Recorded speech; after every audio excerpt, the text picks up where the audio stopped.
Did you expect me coming through the main garage door here? By now, you should know me better. Always expect the unexpected. It's so good to see all your happy, smiling faces again. Did you miss me? Well, I missed you a lot. But now we are back here in the off-grid garage in sunny, hot Australia. We've got like 55 amps outside today. Nice and sunny. The Teslander is charging, the pool pump is running. We are using the energy directly made from the roof here from the off-grid garage. Amazing. Yes, guys, I'm back. I'm back for 2 days already, actually. I caught up with some work here on the property.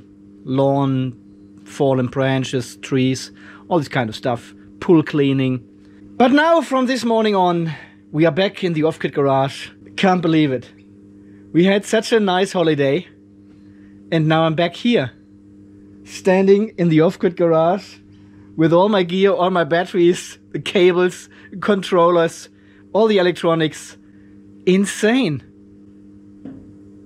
Where has all the time gone? Now we had a very, very lovely time up there in Burham Heads. 7 days, 6 nights in this beach house there. It was amazing. No people around there.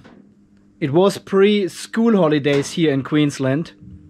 We had amazing, fantastic weather. We had rain one night and the rest blue sky, sunshine, pure. Amazing. 32 degrees during the day and the water was 28. The Pacific was so warm up there, unbelievable. And we didn't have to use the car at all. The shop was only a 10-minute walk away from our house. The beaches were only 42 seconds away. So we could walk to any place we wanted to go.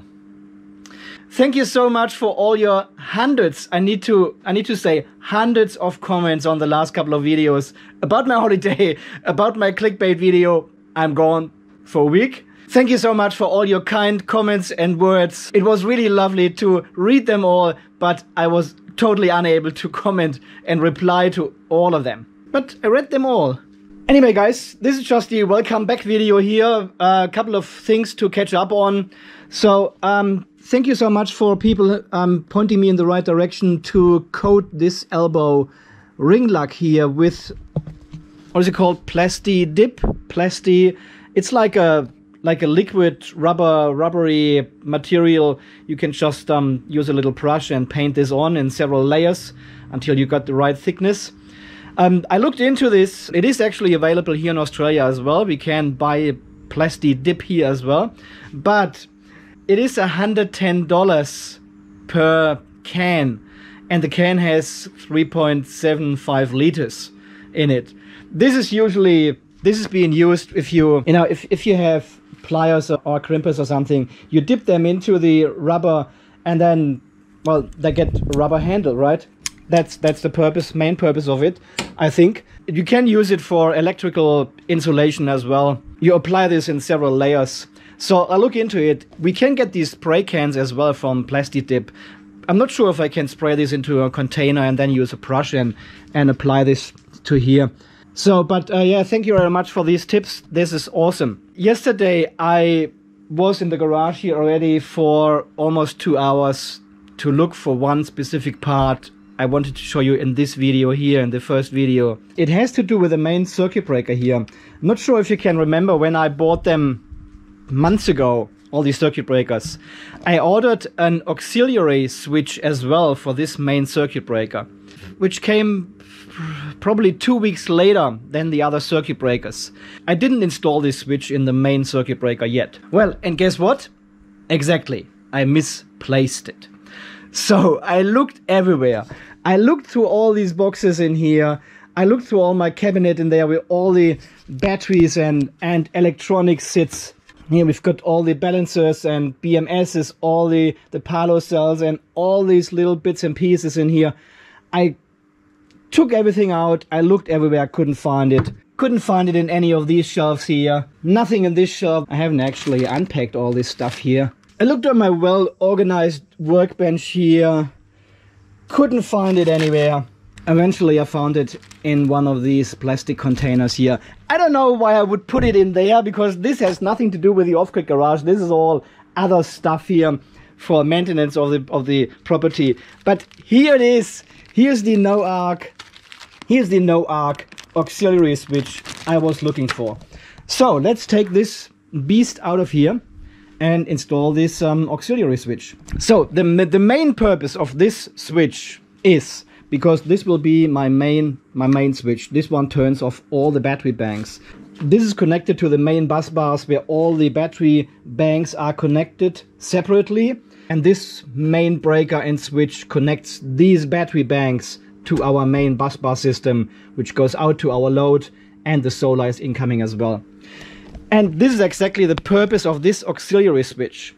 The idea behind it is, if the circuit breaker trips, the idea of the auxiliary switch is to shut down the solar at the same time.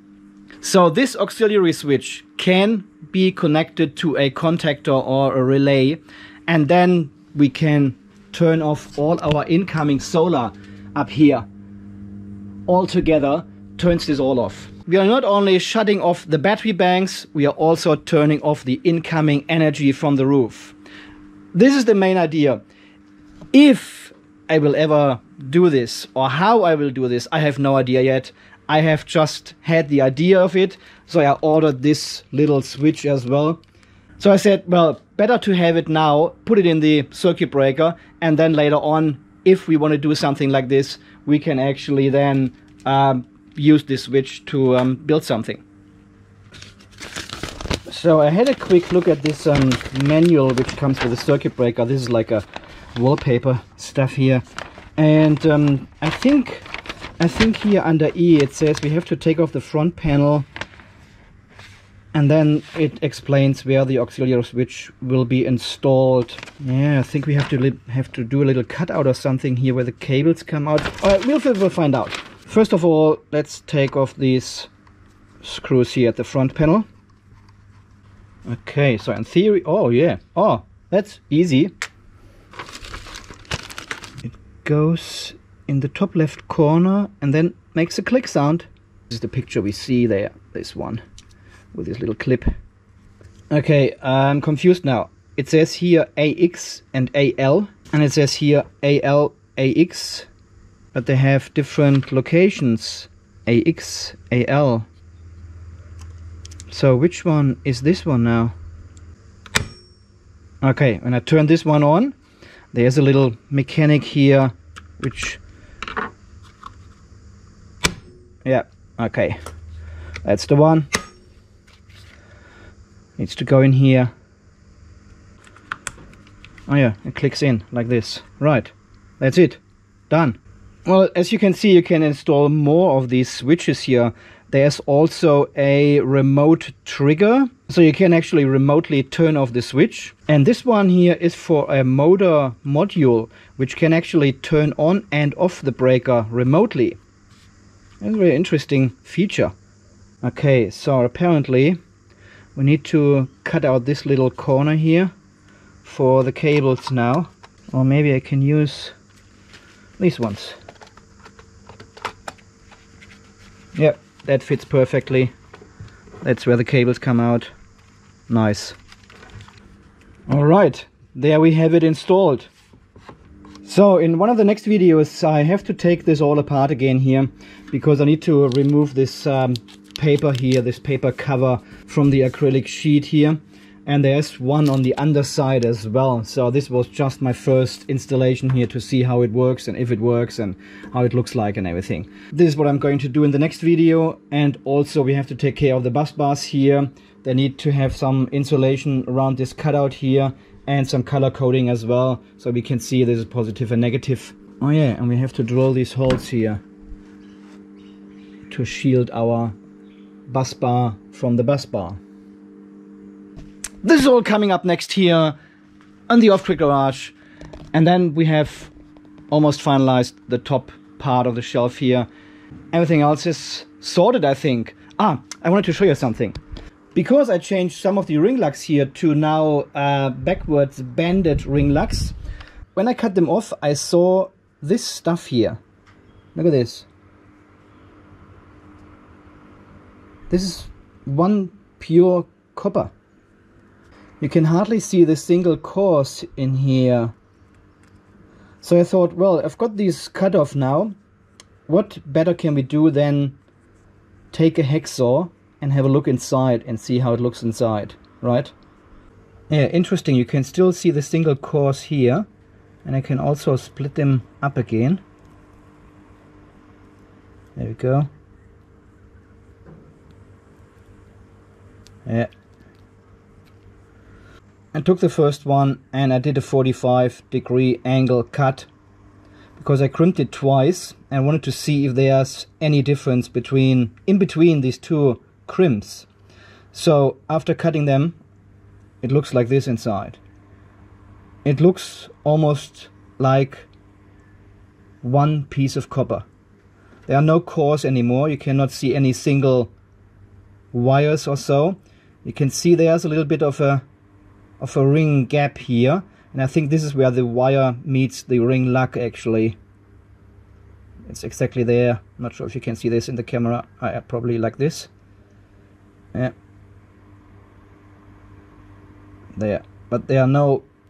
I cannot peek in there or something and get a wire out or something. This is one pure piece of copper, and I think this is the main purpose of crimping, right? To get the oxygen out as much as possible, and well, to make this one with the ring lug. Interestingly, you can still see the single course here.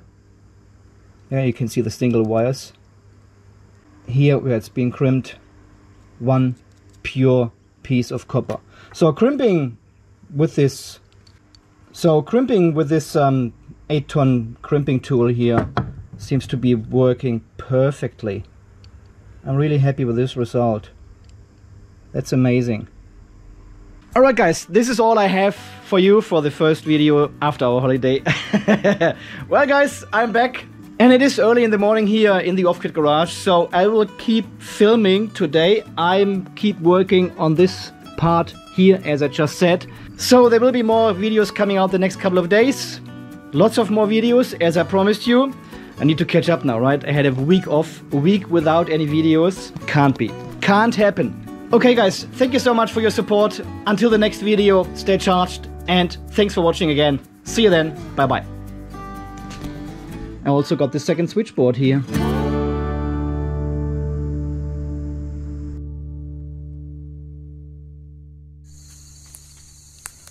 Uh-oh, we've got a situation here. We've got Diego. Hi Diego. And he wants to go over to his pool. But, well, the pool is already occupied by Samantha. Oh, and Willie.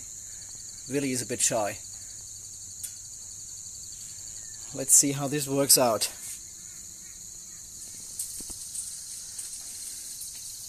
Now it is escalating here. What is Diego doing? The entrance is blocked and the pool is occupied. Is he going in?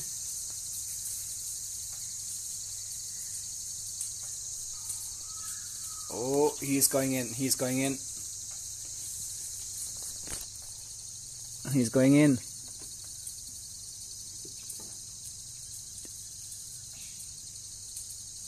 Where's the other little one?